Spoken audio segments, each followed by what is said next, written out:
Looking forward to another season of adventure through the national parks, another season of trivia and drag queens and games along the way? Then be sure to join us, your hosts, Dustin Ballard and Michael Ryan of Gaze at the National Parks, when our 7th season launches on September 23rd, 2024. And if you can't wait till then, maybe revisit some of your favorite parks, trails, and Trail Mix episodes in the meantime with our episode finder. Click the link in our show notes, our Instagram bio, or visit our website to make navigating our library of episodes as simple as a few clicks. Happy trails, and see you again September 23rd. Let's do it. Let's talk about ferns. Let's talk about ferns, baby. I love Let's ferns. talk about... I wish I had more. I know. I got nothing. We got to work on that. We do. You We'll got to work on your lyrics. My little Finish fern, that one up. fern workshop. Yeah. Let's talk about ferns. Let's talk about ferns. I know. I feel like there's That's like a Bill Nye song. Remember when Bill Nye did music videos? What a brain, what a brain, what a brain, Right? what a mighty good brain. Exactly. Mighty, mighty good I mean, I think they got Salt and Pepper to do that song. Yeah. If not, they had somebody do parody very well. They did very well. Mm-hmm. Yeah.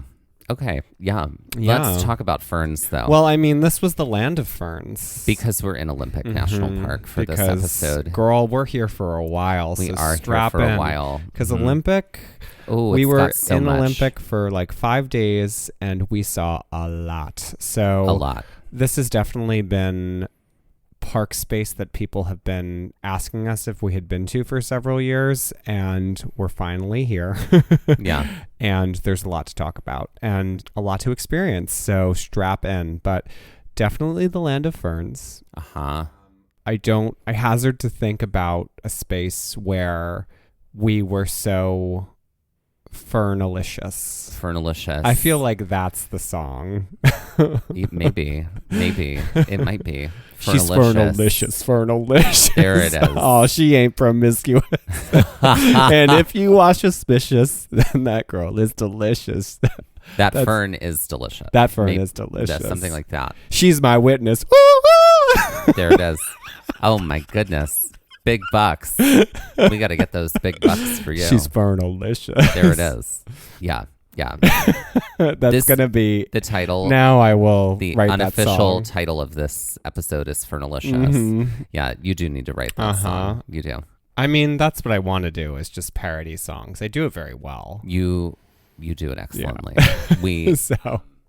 We send each other audio messages during the day, and I get parody songs from you on the regular, and it is a gift that I get to exclusively experience that others have yet to. I do feel like there's a market for Mike Sings the National Parks parodies. Of course there is. Weird Al my way through. There it is. The national parks. Fernalicious would be my homage to Fergie. I like it. I like it. Yep. So, but yeah, ferns. Talk about a treat. I mean, all of Olympics landscape is stunning. Oh, stunning. Covered in ferns. And moss. I mean, this could be all about ferns and moss. It could be. Which just is the title of my late in life film about my May-December relationship. That's it. Ferns and moss. Ferns and moss. We're on today. I remember when we were walking through some section of Olympic, and I was like, well, this is what I want my backyard to look like. And I was like, how do I make that happen? You go, 1,000 years of time. And I was like, well. Yeah, I think it was here, actually, great. that this happened. Yeah. I mean, it is. That is what you said. Yeah. Yeah. Specifically talking about moss. Yeah. But yeah, what is your relationship with ferns? I mean, I think they're just wonderful. I wish that I lived in the land of very tall trees that had nothing but shade, because that's where ferns are going to do their best work. The shade, or some areas where it's partially sunny most of the day. Yeah. And they've got their little fronds and they unfurl. Was I with you? Did we eat? We did. We ate fiddle ferns in Acadia. That was cool. Oh, that was awesome. Yeah. And they were great and crunchy. They were great. Yeah. Oh, we liked those. Yeah. Yeah. We tried to have ferns in my house growing up. Mm-hmm. My mom retitled our home Where the Dead Fern Grows because that's sad book. the ferns would just die. I mean, Yeah. at one point I was like, I'm going to take care of these. Yeah. And they looked great for the 5 months. Mm-hmm. And then I think, I forgot to water them one day and then they were gone. They were done. They were beautiful. Right. Yeah. Well, it was the Mississippi heat. Naive. Yeah. Yeah. And they were outside in direct sun. So Yeah. they're not going to No. last. Mm-mm. So, No. yeah. Yeah, fern, where the red fern grows, Fern Gully. It's all just yeah. childhood trauma. That's that's what I associate ferns Ferns with in the zeitgeist of media. Fern is also the name of the girl in Charlotte's Web. Oh yeah, Yeah. I mean, she who owns Wilbur. right. Is She Fern. wasn't so tragic, but No, she that wasn't. Spider But was that whole story is yeah, still trauma. tragedy. Yeah. Yeah, Exactly. So Fern is a loaded name. it's true. It is. It comes with a lot of Gravitas. and grief.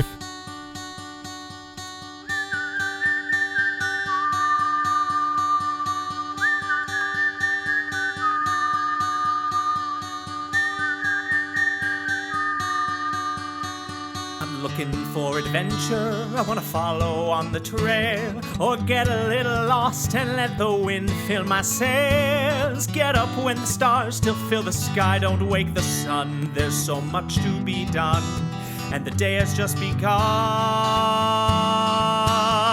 Go where the postcards are real. You can feel. You can open your eyes and open your heart when you gaze at the national park. At the national park. At the national park. Follow you, I'll follow you there.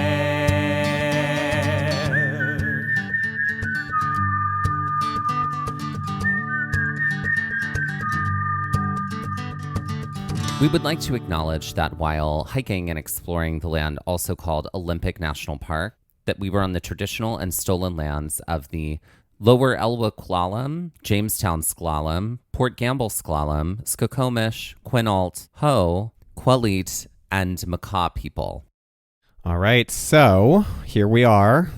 We've made our way to the Pacific Northwest, sort of.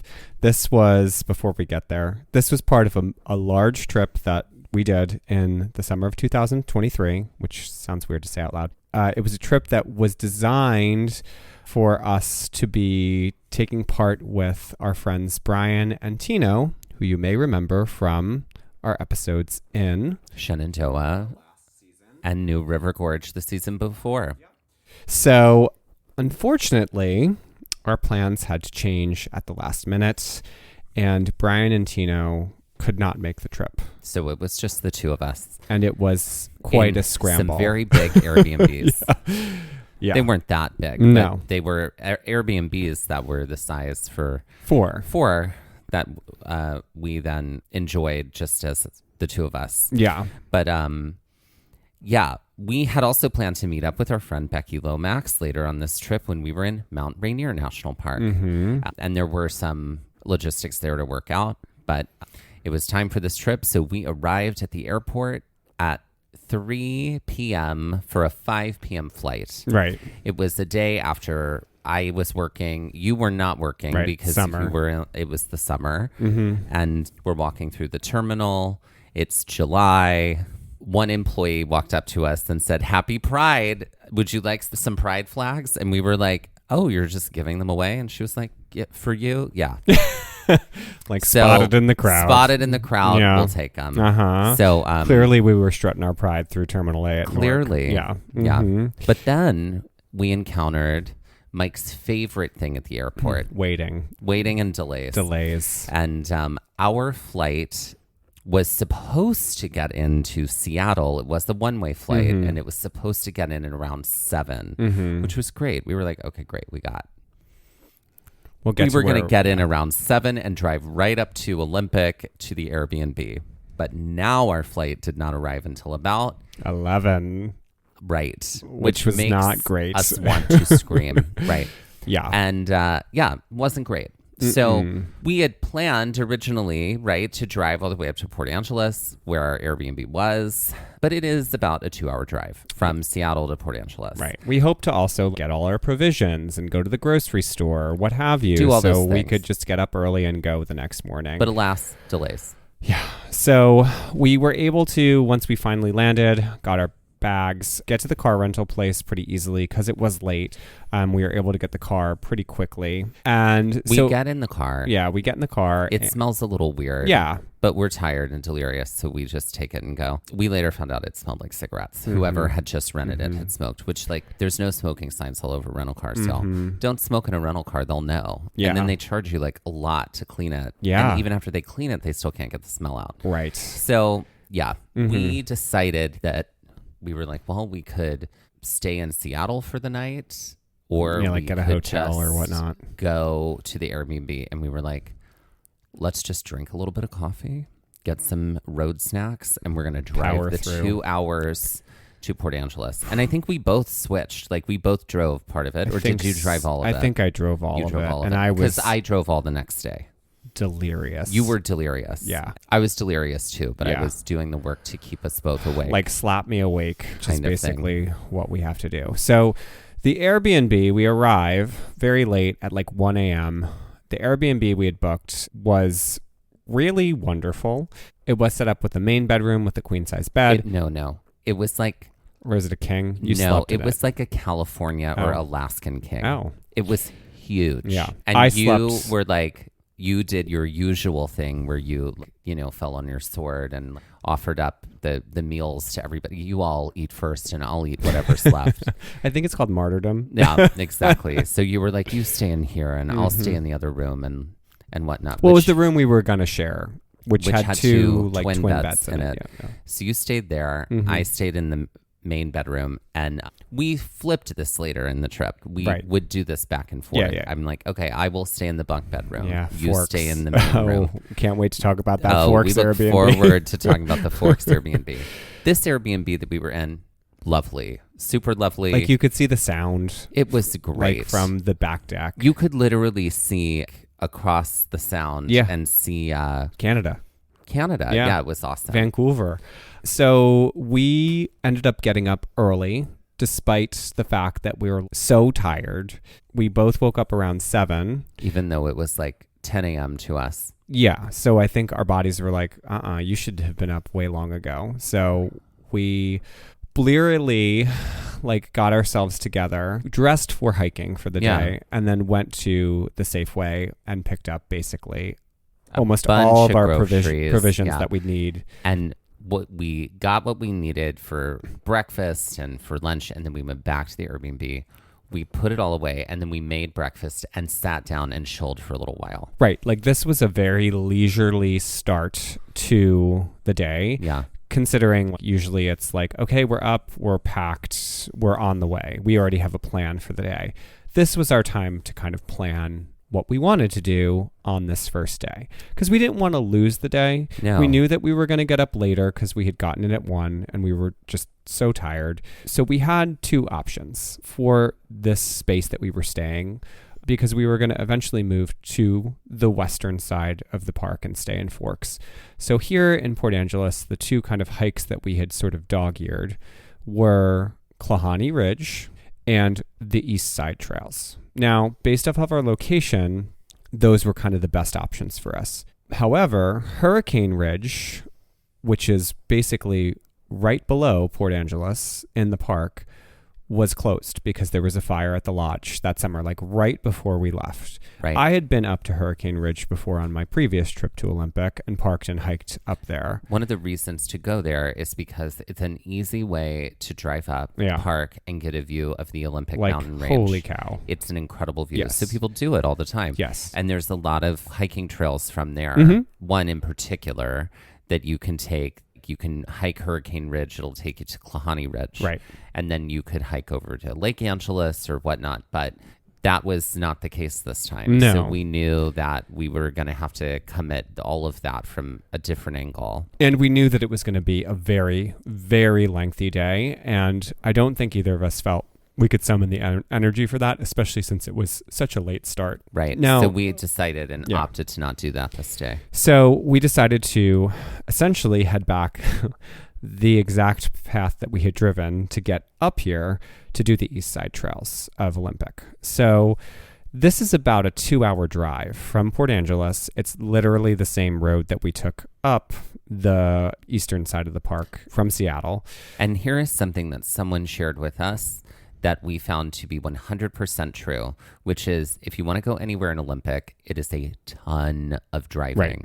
A ton of driving. Yeah. Like you're talking 1.5 to 2, maybe 3 hours to get Just to. depends on where you're going. Like a specific place within the park. The park is huge. Yeah, it's the whole peninsula, baby girl. Yeah.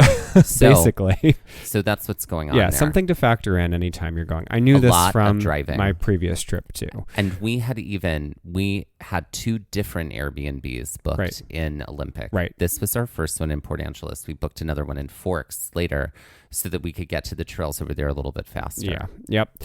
So we felt like a little extra time in the car and not on our feet wasn't going to be the worst thing, especially since we just were kind of trying to wake ourselves up to the best of our ability. So we packed everything in the car and we made our moves to head to the east side of Olympic. It was a little gray this morning, but gorgeous scenery anytime. Olympic is gorgeous scenery at all times. Mm-hmm. And so we backtrack our way to where we need to go. It was a 1.5 hour drive before we hit the Forest Service Road. Yikes. Okay, this was a dirt road. Yeah. And we had to get on this gravelly dirt road in a car that was not a 4-wheel drive. Should have gotten a 4-wheel drive. Yep. Always. And the car currently smells like cigarette smoke. Like very strongly at this point. Yeah. We're like, oh, this is definitely cigarettes because it was sitting in the sun at the Airbnb before we left, or the That'll happen. filtered sun, and it just like heated up and it was like, this is cigarette smoke. Yeah. It's what this we couldn't is cigarette we couldn't smoke. identify it the night before. So as we're driving down this dirt road, you're like, this is starting to feel familiar. Yeah. This is looking familiar to me. And we're like, okay, well, maybe it is. Maybe you did this. Yeah. And we drive this really long stretch of dirt road, and then we come across a lake. So there's a pull-off right here for another hike or another peak called Mount Eleanor, which we had dog-eared as a potential thing to do. It's not in the national park. It's in the national forest, though. Right, which abuts the national park. Right. And there were lots of cars parked here along the lake, lots of people doing swimming and kayaking and things like that. And we passed another hike. It's the Mount Rose hike. Mount Rose, Minnesota. That's right. And we American Teen Princess Pageant. That's right. We also thought about that as a potential hike for at some point while we were here. And then eventually, as we're driving this gravelly road along the lake, we do get some paved sections of road here and there, and we start to pass campsites within the national forest. And eventually we do make it to the entrance station to the park in this particular spot. It's busy. There's a lot of campsites here at this location over here on the east side. And there's parking for several different trails, but I do remember the parking was a little bit Scarce. Yeah. We had to circle around a few times until somebody left. Yeah. And then we were able to get a spot. Yep. We did gear up and we spotted some other gays and they were like, Happy Pride. And we were like, Happy Pride with them right back. I think we gave them some stickers. Yep. Yeah. And after gearing up, we walk down the roadway and we cross the bridge. And I am struck with this very strong memory. And after we crossed the bridge, I realized I have been here before in 2015. This is the bridge where you were abandoned. That's it. Right. This is the bridge I live under as a troll. That's right. Who's that clip-clopping on my bridge? No, but I had done this trail and hadn't even put 2 and 2 together that I remember a super harrowing drive by myself, and I had rented a Dodge Charger. I was so low to the ground and I was very nervous driving out on that dirt road. But had come out here and had hiked Shady Lane, which is what we were about to do. And this was kind of an amazing deja vu moment for me. It's definitely the only hike I did on the west side. And it was just Shady Lane. I didn't even do staircase. I can't remember what else I was doing this day that I just was like, Shady Lane, peace out. Because Shady Lane is pretty short. And I thought this was hilarious that the first thing that we were doing in Olympic was a thing that I had already done and completely forgotten about. And with that, let's take our first break.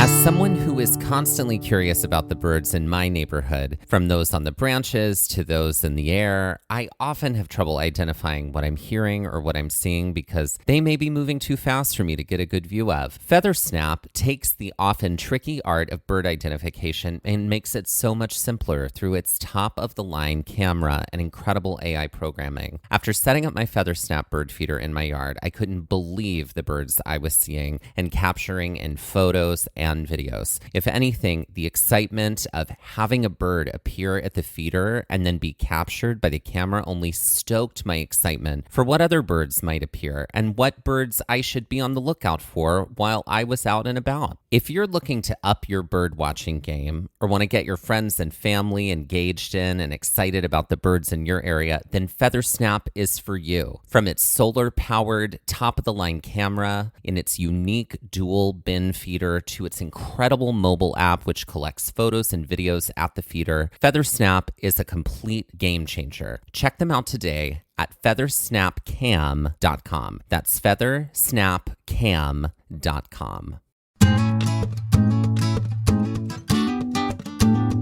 Hey y'all, it's Dusty and Mike with exciting news. That's right. It's our episode finder. It's all about making finding our episodes even easier. Want to find more episodes about hikes in Shenandoah? With over 10 episodes across 2 separate seasons, it would have involved a lot of scrolling and searching. Now, with our episode finder, you can find all those episodes with a few easy clicks. That way, finding an episode on Yosemite from season 1 is just as easy as finding an episode on Zion, Yellowstone, and Haleakala, all in separate seasons. With over 275 episodes in 35 different national parks, our episode finder will add ease when finding out more about hikes in these spaces. But it's not just about hikes by national park. We've categorized our entire library so you can find hikes by state, hikes by terrain, and hikes by difficulty. And all of our Trail Mix episodes are there too, so you can easily find our science-based episodes, interviews, and more. Planning a trip to Colorado and want to hear more about our adventures there? Want to grunt it out on some really tricky trails or learn more about glaciers, grasslands, and mountains? Just click the link in our show notes or on our Instagram bio, and it pops right up. You can also head directly to our website and look for the episode finder at the top of the navigation bar. Conquer one hike in one national park, one park at a time, with just a few clicks with our episode finder. Happy trails! All right, we're playing Pentagram. We are.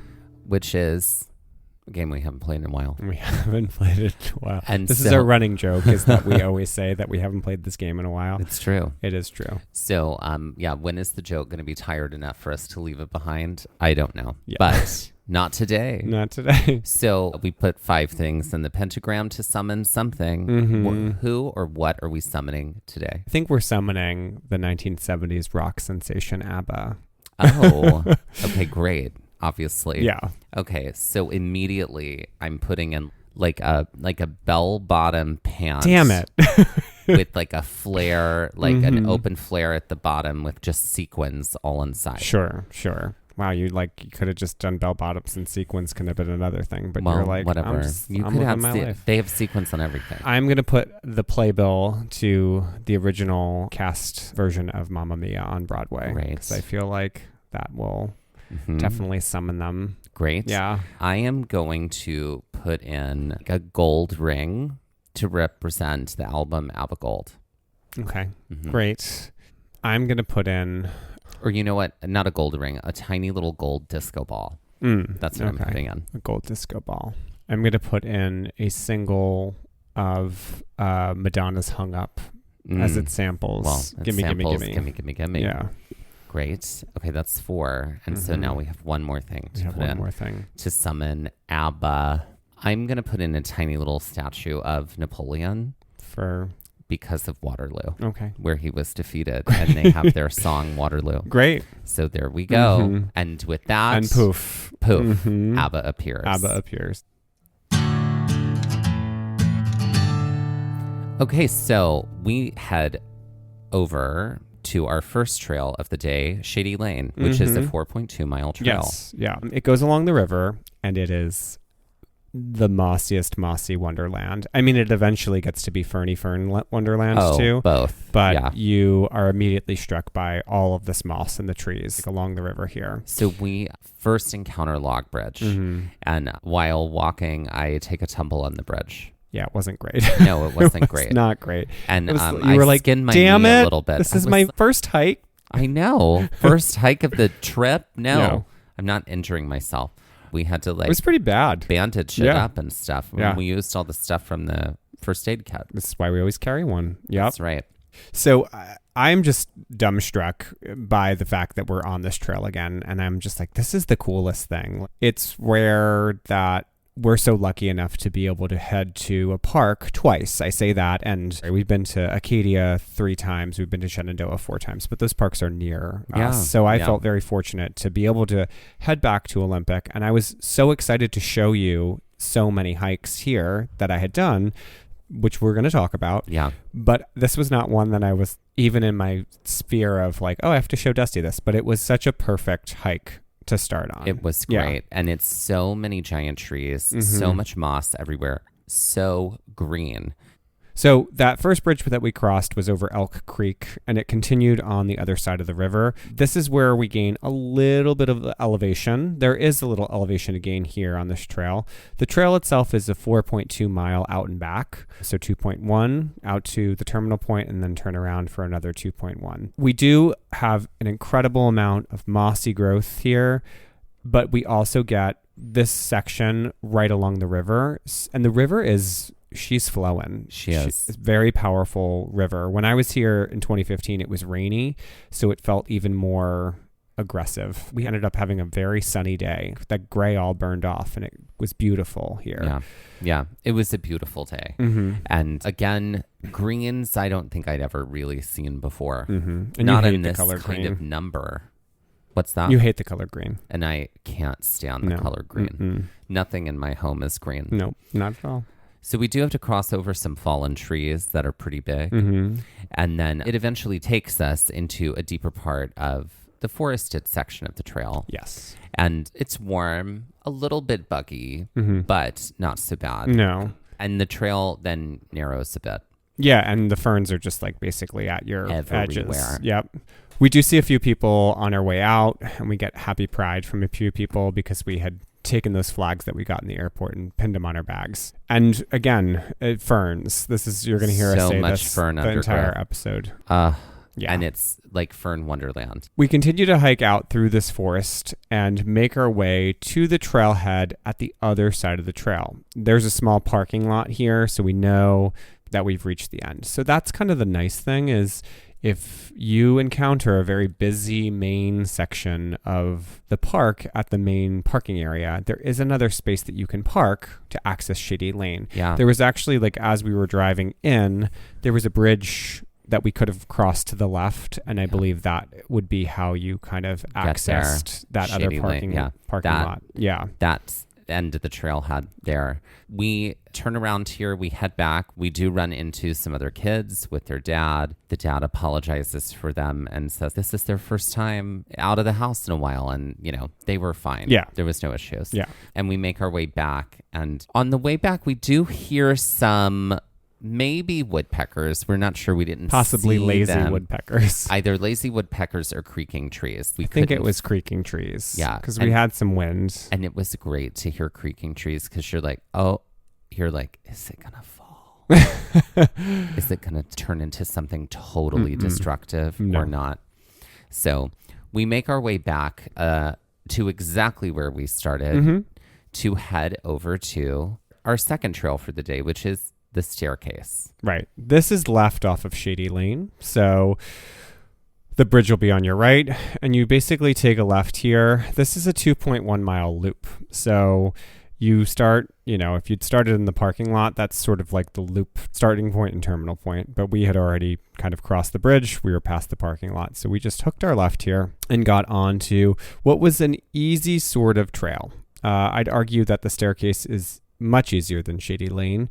And both of these trails are great, I would think, for families and young kids and any Absolutely. people maybe that might have mobility issues or can't hike for too long. Even I think staircase is really good for that because it is, for the most part at the beginning, fairly flat.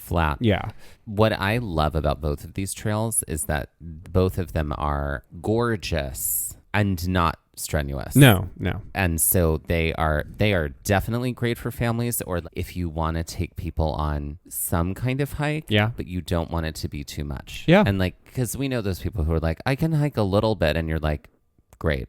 That whenever I hear that, I'm like, then I need to do something like 1.5 miles. Yeah. Or to 2 miles. Tops. Yeah. You know? So there's a lot of forest wonderland here to go through as well. It's a little different from Shady Lane. There's still a ton of ferns, but the trail is much wider here, and it allows for more people to access it and kind of pass if you need to. It's relatively flat here, and for the most part, we're walking on forest stuff, so kind of like soft forest floor, which is really, really nice on the feet. Which feels great and different than if you're like hiking in the Northeast, except if you hike in Acadia over on Schoodic Peninsula, you might get a little bit of that. Yeah. Okay, so along the river here, the entire time is just as nice a companion piece as it was along Shady Lane. It's like we're up higher. You can see all this vegetation. I mean, like that you go to Olympic National Park for the vegetation. Sure. And the plants that are just sprawling and everywhere. The flora, baby. Oh, yeah. Yeah. And it's deeply forested on both sides. And it is just beautiful, and we're not complaining. No. As you're headed along the trail, there is a little jut off that you can take to Big Cedar.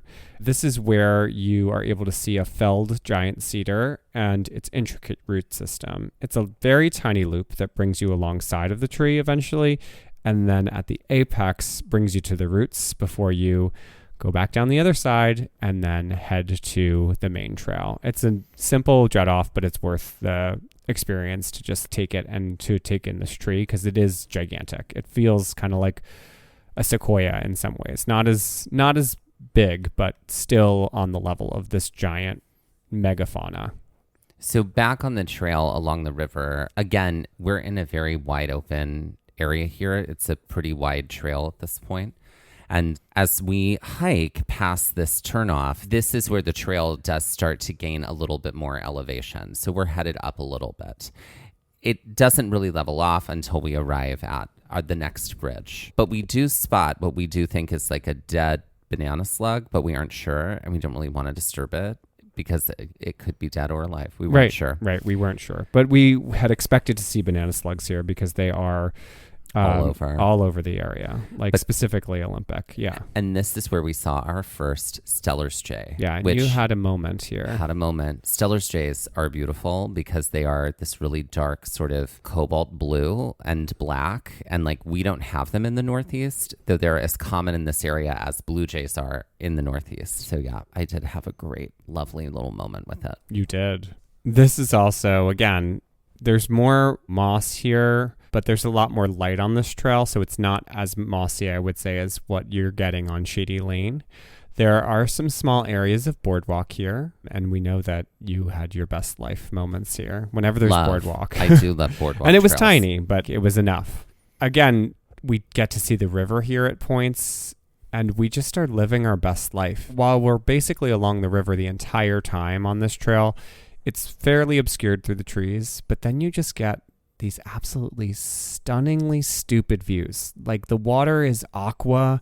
You can see into the distance. It's so pretty. It is the most pretty. All of it. Yeah. And there are a few points where we do get closer to the river. There's like kind of these off-trail moments that have been established off-trail moments. I guess I hesitate to even say they're off-trail. They're these little like dip outs. Yes. Yeah. But we eventually make it to a suspension bridge. Mm-hmm. So these trails do continue on, but to make this a loop, you got to take this suspension bridge. Mm-hmm. So as we see the signs for the bridge, we see the sign tells us that if we head over the bridge, it'll take you back to the parking lot and the ranger station. As we hike up and hit the bridge, there's a lot more elevation to gain in this area as you're approaching. And as soon as you kind of go around this large boulder, you get a very good view of the bridge and the people that are on it. So the bridge is wonderful. It's not that high, but it does give you a great taste of what other suspension bridges might be like in the park. It is wide enough for both of us to walk side by side. It is interesting because many people that we saw at this point hit the bridge and then turned around rather than crossing it. And I think that's because they came up the other side of the river that we were about to go down from the parking lot, and rather than crossing it, they just turned around and went back. Yeah. So, but we crossed the bridge and head to the other side to continue our loop. And with that, let's take our next break.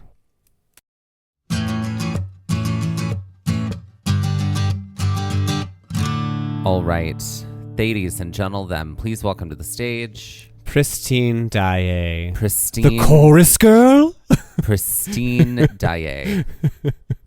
Yep, that's right. Mm-hmm. She's going to sing Think of Me a third below the girl who just sang it. Mm-hmm. Literally. Like, Carlotta sings Think of Me, and then like, Christine Daae can sing it, sir. And then she walks up, and it's literally played a third lower than nobody notices. Nobody cares. But no, they don't. But who is Pristine Daae? Pristine Daae. Here's what I think. I think that Pristine Daae is like a... She's a press. She's a bit of a press. This is where I'm going with her. Okay. I think she's a transformation queen. Okay. Because she always starts off by being sloppy. Not sloppy, the opposite. Like delicate, put together, graceful, delicate. Thank you. They had to go, right? That kind of thing. Like she's very prim, proper, clean lines. And then over the course of the number, she gets sloppy. Like that's the point. Like she lets out her like inner animal. Yeah, she lets her hair down. She does. Mm-hmm. So I think she starts very pristine. Do you think it's like she is a ballerina that then becomes a hard rocker? Yes. Yeah. Exactly. Totally. That's what it is. Like she's finding a new part of herself. Nutcracker Suite into Talk Dirty to Me. Exactly. By Poison. Exactly. And I'm sure she has Black Swan references to. It was perfect. It was perfect. Let's talk about Mommy. Let's talk about this trauma deprogramming from like going to theater school. I remember seeing Black Swan, and at the end of it, I went, "Yeah, but she was perfect." My friend was like, "She died. She lost her Spoiler. life," and I was like, "Yeah, but damn, she gave a good show." Yeah. I was like, yeah, that's the problem. If I'm thinking that, I don't think that anymore. Great. I love that I don't love that for you, but I do love that she is like ballerina to hard rocker. Hard rock ballad. It's like she starts out as prima ballerina, and then she ends up like Joan Jett. I love it. I love it. What is she singing? I think it's a mix. Okay. I think it's a mashup. Transitions from some classical ballet piece into like she's discovering something like wilder and harder and we have a great DJ who can do sloppier. Transitions. Yeah, exactly. It's like Moonlight Sonata into something. I'm trying to think about what. Yeah, Moonlight Sonata into Can't Fight the Moonlight. Leanne Rimes. That's it. That's it, everybody. That's it. Yeah, beautiful. Great. Does she have any merch? I think she does. I think she's got a keychain with her pristine face on one side. Oh, and it flips. So it's very Jekyll and Hyde. I think it could be a locket, actually. It's a That's locket. What it is. And inside of it are both faces. Are her faces. Yeah. Oh, both of her faces. Yeah. Oh, I see. Like the angel and the devil. I like it. Great. So, ladies and gentlemen, please welcome to the stage Pristine Daae. So we are headed now down the other side of the river. We're not as close to the river on this side, but we're still higher up a little bit. Yes. It's much fernier over on this side. Yeah. The forest canopy feels lower here. And initially, there aren't as many big trees. But eventually, the trail does get wider and it gets more open. And we get into these big treed areas with large knobby bits and moss. That's right. And it is, again, a landscape we are not accustomed to, save for Schoodic Peninsula of Acadia. Yeah. So we cross another small bridge. It's another little log bridge here. There's definitely a let's be more careful as we cross bridges conversation from Mike to me. Yes. Like, let's be intentional about where we put our feet. Mm-hmm. Right. To be fair, I think you were just gobsmacked and awed by everything, and were just looking up and not paying attention when you crossed that bridge the first time. That was why. That was it. Look at me. That's right. Mm-hmm. Saving face for you. That's right. I did eat it on that bridge, though. It wasn't great. It wasn't great. I was like, oh, well, there goes the trip. It was like I fell and slammed my kneecap into the bridge. It wasn't, not cute. Mm-mm. As we continue to hike, there are some small tributaries and rivulets of the river that get closer to the trail, even though the main branch of the river is a little further off from where we are. We run into a big family of hikers here along this little tributary. They're having a blast. They're talking about the water. They were feeling the water. Yeah, they were like in the water. The water is ice cold. Mm-hmm. I was like, I'm good. I don't need to get in there. No.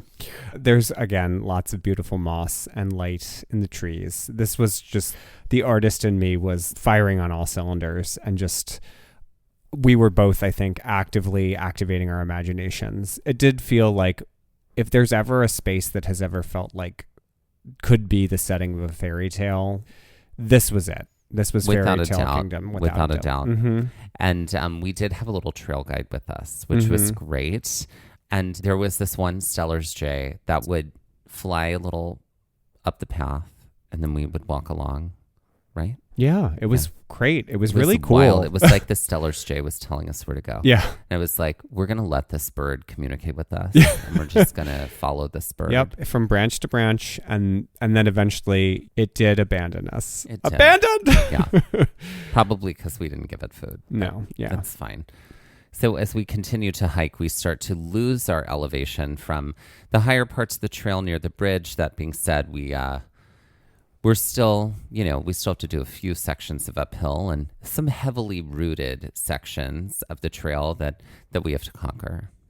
Eventually, the trail leads us back to the parking lot. Since we had crossed the river at the top of the trail, we didn't need to cross the initial bridge that we had done when we had hiked into Shady Lane, because we were already on that side of the river. So we, again, like I said at the beginning, if you start in the parking lot, you actually will do the full loop. And we did, but we just went to Shady Lane first and then came back. From here, we made it a point to stop and talk to the ranger in the small little booth, or like kind of hut that's there, so we could get a good sense of what we might have time for on our agenda for the rest of that day. All right, so let's put these two hikes on the Karen Stone scale. Shady Lane. I'm going to say that Shady Lane is a 4, only because there is some elevation to gain. This isn't a trail everyone could do. You have that log bridge to cross. You do have to go up. You have to cross over some trees. It's a lengthier trail than the 2. It's 4 miles. Yeah. So I feel like it's worth it being a 4 for me. What about you? I agree. I think it's worth it being the 4 because of the bridge. Yeah. There are definitely some rootier areas here. Mm-hmm. And then while it's forested, there are also some exposed areas where it can feel very hot. And yeah, again, it's 4.2 miles. So yeah, 8 out of 20 Karen Stones. Yeah. And what about the staircase? I'm also going to say a 4 for the staircase. I don't think it's tough enough to warrant a 5. Mm-mm. And I think it's a little more than a 3, mostly because giant roots. There are giant roots in a lot of spots. Yeah, I think more towards the end side. Yeah, we experienced it more. And then, but there's more a lot elevation of up here. And down. Yeah. A lot of going up and down. And there were definitely some spots that were a little bit muddy that we had to walk through. And I think if you're not in the right shoes, you will slip kind of easily. But 4. Okay. Yeah, I feel that too. It is shorter, but I think there's more challenge here on this trail. So yeah, I'd say a 4 as well. Another 8 out of 20 Karen Stones. Great. And now let's end this episode like we end all of our full-length episodes, with some Jeopardy-style trivia. Excellent. Mike, why don't you get us started with your category today? Great. Well, I was inspired by Shady Lane. Okay. And so this Jeopardy is called the real Slim Shady Lane before and after. Oh, great. Okay. So I will be giving you a clue to a Eminem song, or AKA Slim Shady. You'll need to name the song plus the before or after clue that leads us Got in it. or out of that song. Great. Great. For 100, this Eminem song that is about going to a strip club, whose title sounds like what you might direct someone to do with a bottle of Italian salad dressing or a Polaroid picture, with this famous line from Miss Scarlet when being accused by Wadsworth in the movie Clue, or something you might declare if you're being slandered. Okay, so that's a lie. Right, is the second part. Is it Shake That? That's right. Okay, so Shake That's a lie. That's right, because that's what you tell someone to do to a Polaroid or a bottle of Italian salad dressing. Also famously said by Leslie Ann Christina in Mommy Dearest. Oh. That's a lie. That's true. Great. So, excellent. For 200, this smash hit duet with Rihanna, in which she quips, "Just gonna stand there and watch me burn," and whose title sounds like a doting platitude about how much you enjoy seeing your beloved in repose on a bed or a couch, with this common playground retort about not telling the truth. Is this a three-parter? Nope. So the whole first part was the smash hit duet with Rihanna, in which she quips, "Just gonna stand there and watch me burn," and whose title sounds like a doting platitude about how much you enjoy seeing your beloved in repose on a bed or a couch. Got it. With this common playground retort about not telling the truth. So the song is, what is Love the Way You Lie? Liar. You're a liar. I don't know. Lying liar. I don't know what. Oh, you do know. It's a. What if your bottoms were aflame? What would you say to I someone? don't even know what that means. If my bottoms were aflame. Yeah, the things you wear on your bottom half. If they were aflame. My pants? Yeah. My pants are on fire? That's Come what I on, would you know say. this.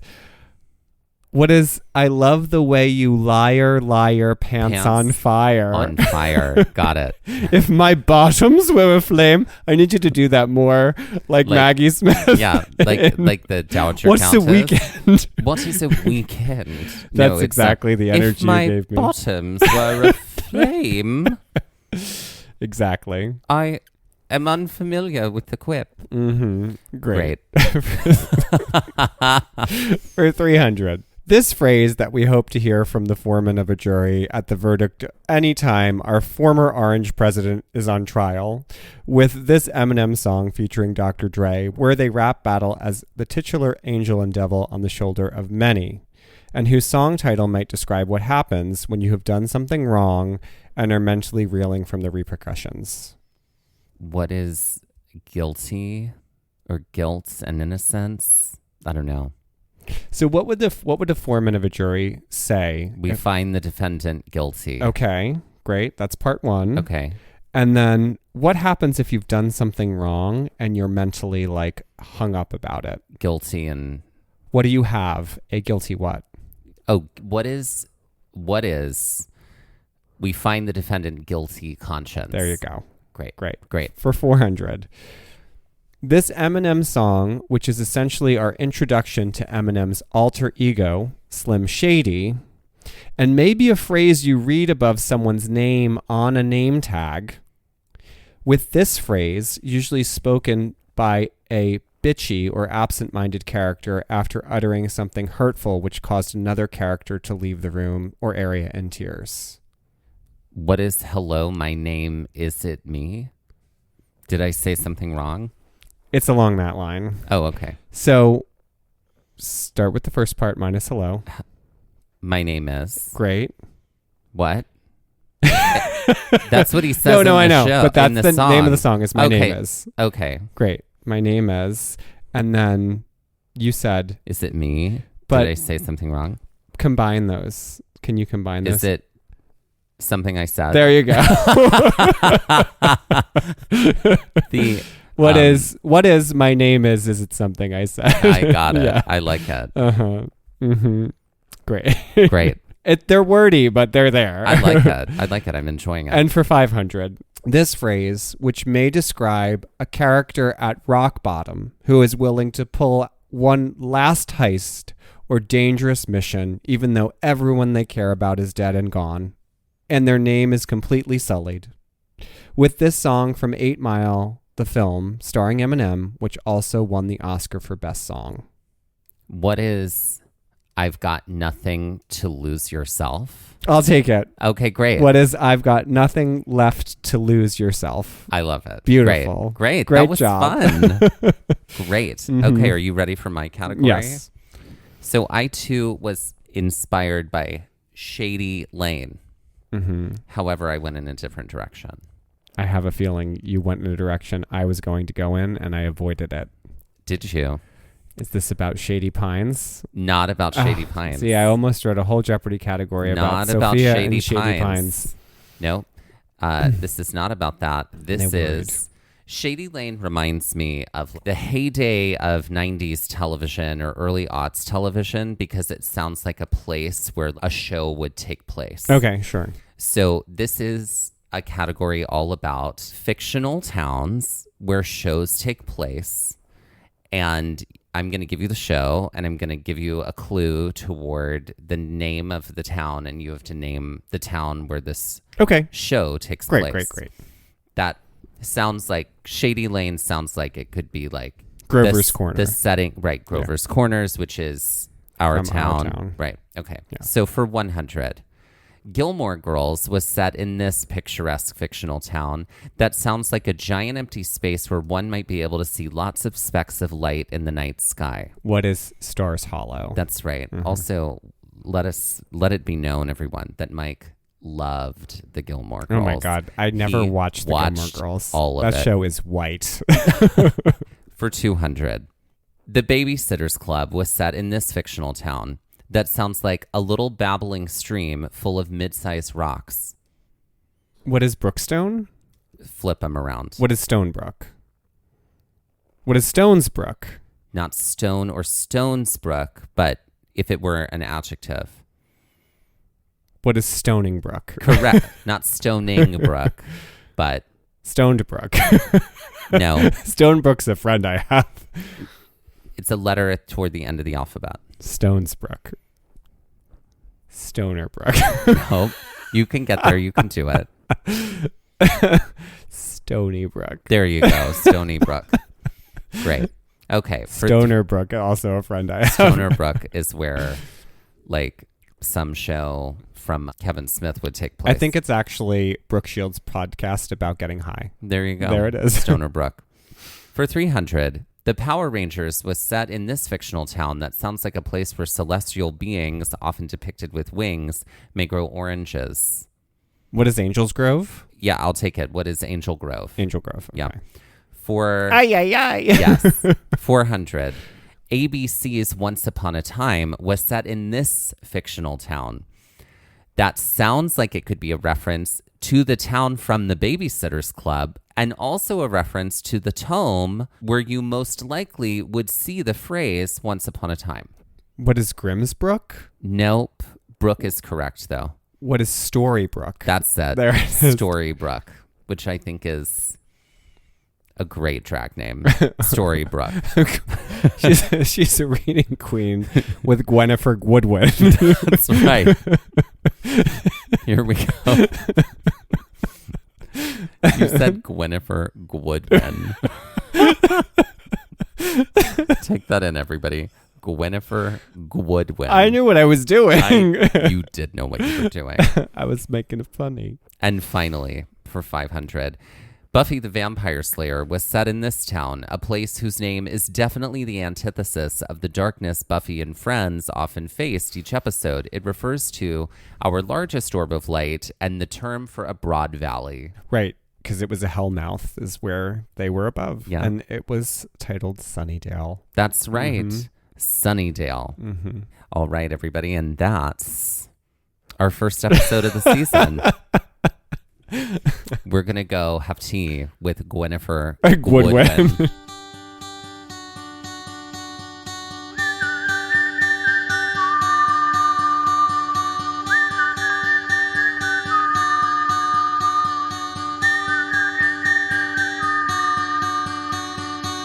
Looking for more episodes like the one you just heard? Then be sure to check out our episode finder for episodes by park, state, hiking difficulty, and terrain, as well as all of our Trail Mix episodes in one helpful place. Click the link in the show notes of this episode, our Instagram bio, or visit our website to make your listening experience even easier. This has been Gaze at the National Parks, the podcast, and we're here to remind you to hike early and hike often, and that adventure is always out there. Gaze at the National Parks was created, produced, edited, and hosted by us, Dustin Ballard and Michael Ryan. To see images from this episode, follow our Instagram at Gaze at the National Parks. To contact us, email us at gazeatthenationalparks@gmail.com. And to find out more about the parks visited on this show, visit our website, gazeatthenationalparks.com. That's Gaze, G-A-Z-E. All original artwork featured on Instagram and on our website is by me, Michael Ryan. All original music was written and performed by Dave Seaman and Mariella Klinger, with Sean Sklios on guitar. Our music producer is Skylar Fortgang. We would also like to acknowledge that while recording this episode that we were on the traditional and stolen lands of the Lenape people, also known as New Jersey.